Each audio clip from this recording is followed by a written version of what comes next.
담대한 투자 시간입니다. 미국장을 통해서 국내장의 힌트를 저희가 많이 찾고 있죠. 개장부터 그렇고요. 오후장에서도 그 흐름은 특히나 오늘 또 이어지고 있습니다. 자, 관련한 이야기를 나눠볼 거고요. 대신 자산운용의 글로벌 솔루션 황호봉 본부장님을 이 자리로 모셨습니다. 어서 오십시오. 네, 안녕하세요. 네, 반갑습니다. 네, 반갑습니다. 자, 먼저 간밤에 미국 증시 약세를 보였기 때문에 네. 오전에도 많은 이야기들이 오고 갔는데 조금 더 본부장님과 인사이트를 좀 나눠보고 예. 얻어보는 시간으로 출발을 하겠습니다. PC가 연준에서 좀 눈여겨보는 지표 중에 하나잖아요. 네, 핵심 이 지표죠. 네. 하락을 그게 좀 반영이 늦게 된 걸로 봐야 되는 건지 아니면 나스닥, S&P 500 최고가를 경신했기 때문에 그냥 차익 매물이 나왔다 이렇게 가볍게 봐도 되는 건지 어떻게 보세요? 제가 볼 때는 사실은 PC는 예상대로 잘 나와서 네. 시장에 대한 영향은 그렇게 크지 않다라고 이제 생각을 하고 있습니다. 그리고 이제 간밤에 어제 하락 같은 경우는 사실은 다우도 그렇고 그다음에 S&P 500도 그렇고 그다음에 나스닥도 그렇고 사실은 다 약보합 수준이었거든요. 네. 그래서 그렇게 크게 떨어지진 않았는데 이제 문제는 왜 그렇게 크게 체감을 하냐라고 봤을 때는 애플이랑 테슬라가 좀 많이 떨어져서 그렇고요. 그다음에 이제 구글도 사실은 좀 많이 떨어져서 이제 그렇다라고 이제 생각을 하고 있습니다. 특히 이제 테슬라 같은 경우는 이제 7% 이상 이제 급락을 했기 때문에 이슈가 좀 굉장히 네. 커 보인다라고 이제 그렇게 생각을 하고 있는데요. 근데 이것도 사실은 좀 뜯어 보면은 어저께 사실은 이제 트럼프 대통령에 대한 이제 법률 리스크가 조금 내려갔죠.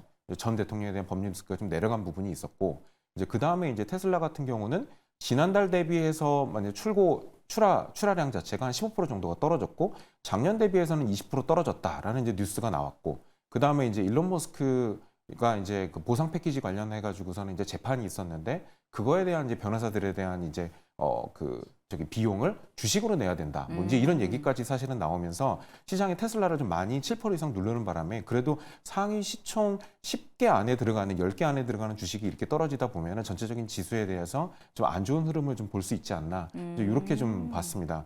근데 이거는 사실은 이제 제 생각을 좀 말씀을 드리면 사실은 작년에 춘절은 1월에 있었거든요. 네. 그러니까 이제 비교를 하는 게 사실은 맞지 않아요. 그리고 이제 비아디 같은 경우는 사실은 40% 정도가 지금 이제 수요를 줄인다고 했기 때문에 테슬라 입장에서 봤을 때는 사실은 선방했다라고 볼 수도 있고요. 그리고 이제 변호사 비용 같은 경우는 물론 이제 그 비용이 어떻게 될지는 모르겠지만 전체 시총이 한 1% 정도 수준도 되지도 않을 가능성이 높습니다. 이제 그러다라고 보니까 사람들이 투자자들이 굉장히 좀 많이 좀 부담을 많이 느꼈다라고 생각을 하고 그리고 말씀 주셨던 차익 매물 실현에 대한 얘기도 사실은 저는 말이 맞다라고 생각을 하는 거는 네. 엔비디아가 사실은 어저께는 6% 정도까지 장중에 올랐었거든요. 끝날 때는 3% 정도로 떨어졌기 때문에 차익 실현 욕구도 좀 있습니다. 예, 그래서 그 부분들이 전체적인 펀더멘트를 짓누른다라기보다는 시장의 투심에 좀 움직이지 않았나 이제 이렇게 생각을 합니다. 그렇게 무게감을 잡고 지금 뉴욕 증시 하락을 볼 상황은 아니다. 네. 이렇게 큰 그림에선 정리를 좀 주셨는데요. 네. 자, 사실 이번 주 미국 증시가 강력한 랠리 속에서도 중대한 시험대에 오른 한 주다라는 분석도 좀 공존을 하고 있잖아요. 네. 그런 이유에 대해서도 좀 짚어보고 싶어요. 일단 발표됐던 지표, PC부터 후기를 좀 정리해 볼 텐데 말씀 주셨다시피 예상했던 수준 정도로 나왔습니다. 네. 여기서 저희가 얻을 수 있는 금리 인하 힌트 네. 어떤 것들이 있었습니까? 사실은 이제 시장에서는 6번 정도의 금리 인하를 예상을 했어요. 네. 굉장히 큰 폭의 금리 인하를 예상을 했었죠. 근데 연준에서 작년에 나왔던 점도표에 따르면 3번 정도 금리 인하를 한다라고 시장이 냈었고 사실 이게 6번과 3번의 그 어떤 그 격차를 메꿔가는 그 와중이었었습니다. 어떻게 보면은 1월 달의 시장, 2월 달의 시장이 더 어려웠어야 맞는데 이 어려운 시장을 사실은 AI라는 어떤 테마가 그 성장에 대한 지표가 성장에 대한 미래의 모습이 이 부분을 좀 희석시킨 부분이 좀 있습니다.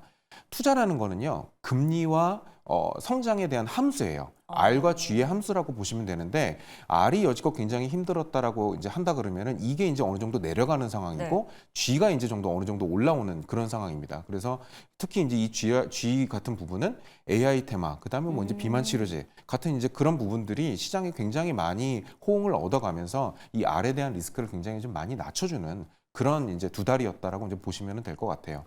그리고 이제 PCE 말씀 주셨는데 사실 연준에서 바라보는 PCE는 그다음에 CPI도 마찬가지입니다.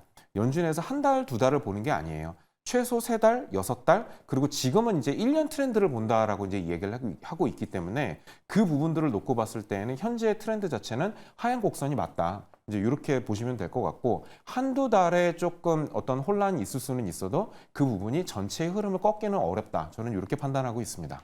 자, 그러면은 딱 짚어서 말씀을 혹시 주실 수 있을까요? 6월 금리 인하 설이 있는 상황인데 네.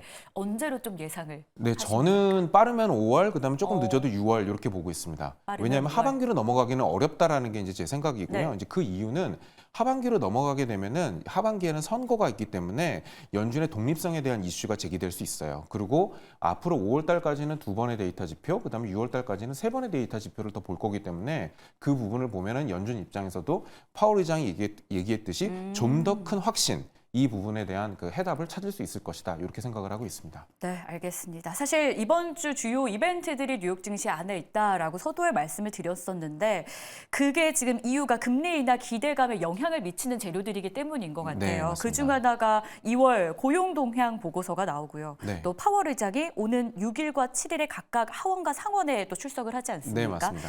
이걸 통해서 저희가 예측해 볼 수 있는 시나리오들이 어떤 게 있을지 증시 네. 방향 어떨까요?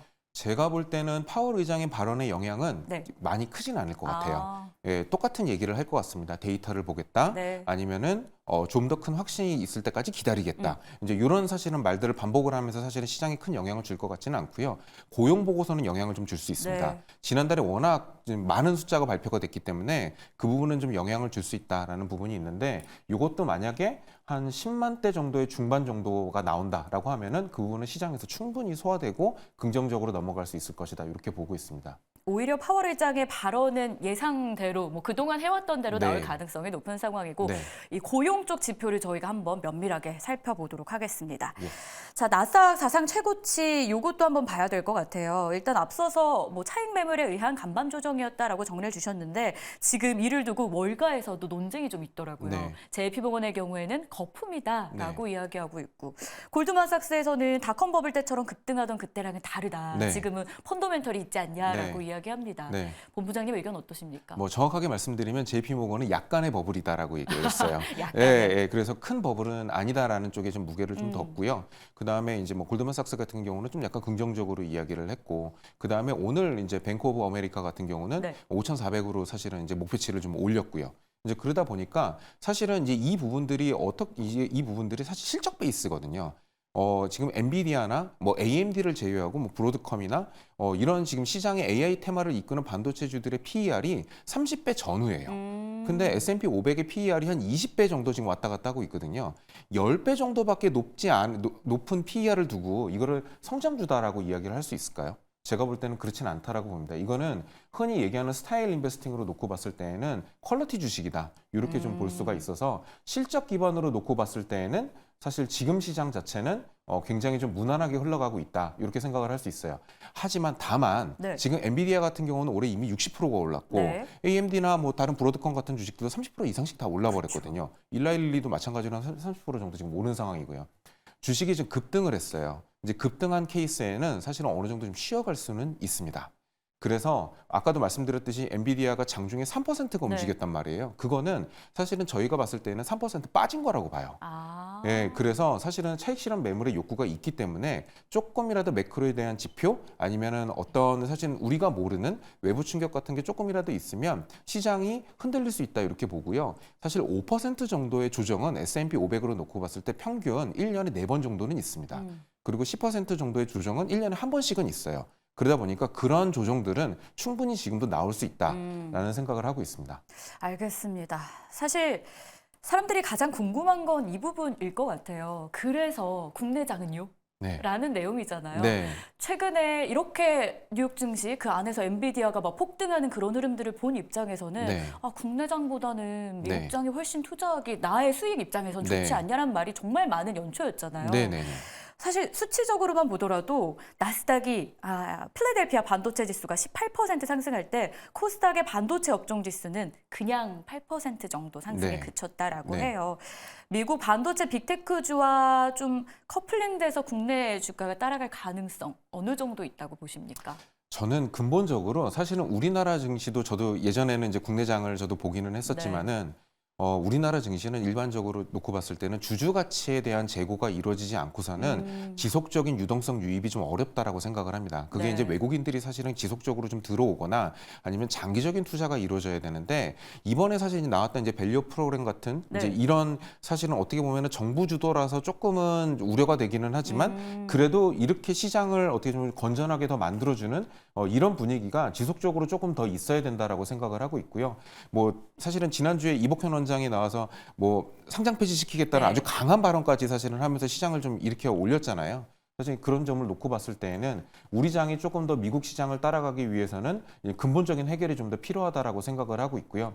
투자자분들께 말씀드리고 싶은 거는 해외장이 사실은 좀 어렵다라는 생각이 있으실 수는 있지만 네. 지금은 이제 국내 사실 증권사에서 해외 트레이딩이 다 가능하니까 그리고 어지간한 사실은 리포트들도 다 보실 수 있으니까 저는 오히려 국내 주식 말고는 해외 주식 하라고 말씀드리고 싶어요. 네. 접근성도 쉬워진, 훨씬 예전에 비해서 가까워진 해외 시장. 오히려 공략하기 좋은 시점이다라고 네, 팁까지 주신 맞습니다. 상황인데요. 네. 자, 그러면 이제 3월 증시가 시작이 됐습니다. 저희가 꼭 주목해야 될 3월의 이벤트는 어떤 것들이 있을까요? 가장 중요한 거는 사실은 이번 주에 있을 이제 고용 지표 발표가 네. 일단 우선이고요. 그 다음에 이제 다음 주에 있을 CPI, 그 다음에 이제 FOMC 이제 차례대로 있을 텐데요. 이제 그 중에 가장 큰 거를 사실은 꼽아본다라고 하면 FOMC가 될 거라고 생각을 합니다. 특히 이제 FOMC에서는 이제 그 점도표죠. 점도표로 놓고 봤을 때는 점도표가 올해는 3회, 내년에는 최소한 4회 이상 정도는 사실은 나와줘야 시장이 금리가 흔들리지 않겠다. 라고 이제 생각을 하고 있고요.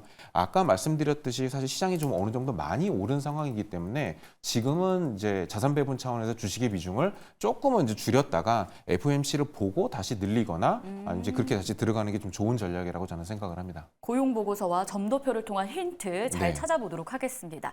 자, 그러면 마지막으로 정리하는 차원에서 3월 저희 어디 투자하면 좋을까요? 섹터 좀 꼽아주실 수 있겠습니까?